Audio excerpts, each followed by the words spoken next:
Clear to play. MiniWarGaming's Beat Map Bat Rap. Welcome back to Beat Map Bat Rap Season 2, Episode 21. This is Game 1 of a best of 3 series for Warmachine Battle Report. This is Khador, turn 2. Harkovich attempted to fire his pistol at Iris, and then found out she has stealth, so automatically missed. So instead he fires the, what's the name of the spell? Off the top of my head I can't remember, but it allows all his jacks to fire instantly, once each. So the behemoth fires first, scatters off and hits 3 guys, fails to hurt the first one, fails to hurt the second one, and fails to hurt. So that is unfortunate. The destroyer then fires into that nice little clump, and he gets a direct hit. And so the first one is hit with a nice high power 14 and is automatically killed right there. A little bit of whipping around right there. Second one is not hurt, and the third one is not hurt. They have a nice high armor, and the battle standard bearer, or the standard bearer, is not hurt. He then pops his feet, which allows everybody to charge, or his warjacks to charge, and right before they charge, they actually get to fire again. So the behemoth fires yet another time. So this is the second time firing, and this does not count towards rate of fire. And he manages to kill one of the guys, and then not hurt the other one with the blast. Then he charges in against Iris and smacks her with his 2 fists. Unfortunately, the first one misses, but the second one does get a hit, which kills Iris, thankfully. And then he gets to fire using his subcortex to both of his shots. So if you're worried that this is incorrect, then you have to read the rulebook, because this is definitely how many shots he gets with Harkovich, with the spell and the feet and everything else. And so the blast goes in there and unfortunately doesn't do any damage. The second one also scatters just a little bit and hits, I think, 2 or 3 guys right there as well. The first one not being hurt, and the second one not being hurt. So rolling really poorly right there, not doing nearly as much damage as I wanted to.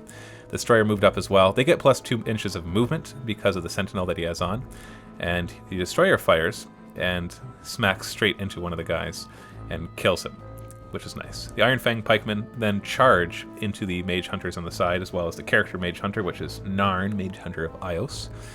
And they do a combined attack against the one, managing to kill it without any problem, as combined is very powerful with the pikemen. And then 2 of them will combine here, and the 2 combining manage to kill it without any problem. They have fortune on them right now, which allows them to reroll their attacks. Battle mechanics then just kind of run up, try to block line of sight to any charge against Harkovich. Retribution turn 2, allocating a bit of focus over to his Phoenix, 3 focus, and then keeping the rest for himself.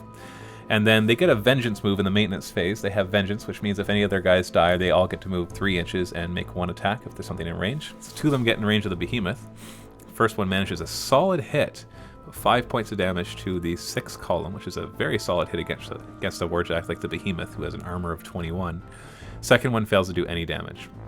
He then attempts to charge my Warcaster because he has a reach of 4 inches on the Mage Hunters when they are in their activation. So it's pretty ridiculous. Otherwise, it's just a regular 0.5 inch reach, but fails to get within Harkovich's grasp. And then he charges the Behemoth with all of his Dawn Guard Sentinels and proceeds to deal as much damage as he possibly can. The first one did a lot of damage, and these are Weapon Master charge attacks, so that's why you're seeing 4 dice. And so even with an armor of 21, it's really hard to stand up against that. So right there, the movement has been disabled. The next one hits, and the next one hits as well. Movement disabled.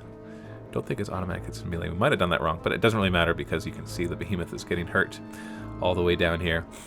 And next one hits with a charge attack.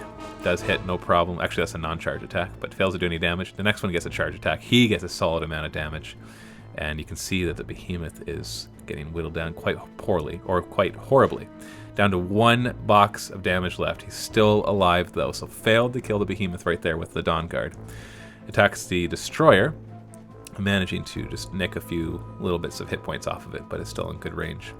Then he bounces a spell off into the Destroyer. He boosts it as it's in melee, so he gets like a -4 to his roll, but he manages to do some damage. But more importantly, when that spell hits, it makes the model become stationary. The Phoenix then runs in. He has a special ability that he forfeits his initial attacks, and he just does power 12 to everything around him within 2 inches. So 4 of the guys were within 2 inches, and all 4 of them got destroyed. And he has reach, but everything else is outside of 2 inches, so they survive. So Khador took heavy losses. 4 out of 6 of the Iron Fang pikemen stayed, or died. Sorry, didn't stay. We forgot to do a command check right there, but we did one later on just to make up for it, and we rolled it just fine. The behemoth is down to one of his boxes. All of his systems except his right arm are disabled, which means I can't allocate any focus to him. I'm going to have to try to repair him next turn. The destroyer's hurt a little bit. So who do you think is going to win? Leave a comment below based on what you've seen in this round. It's hard to tell with Warmachine because things can swing back and forth. And if you're on YouTube, click on the annotation. If you're on MiniWarGaming, click the link below for round 3.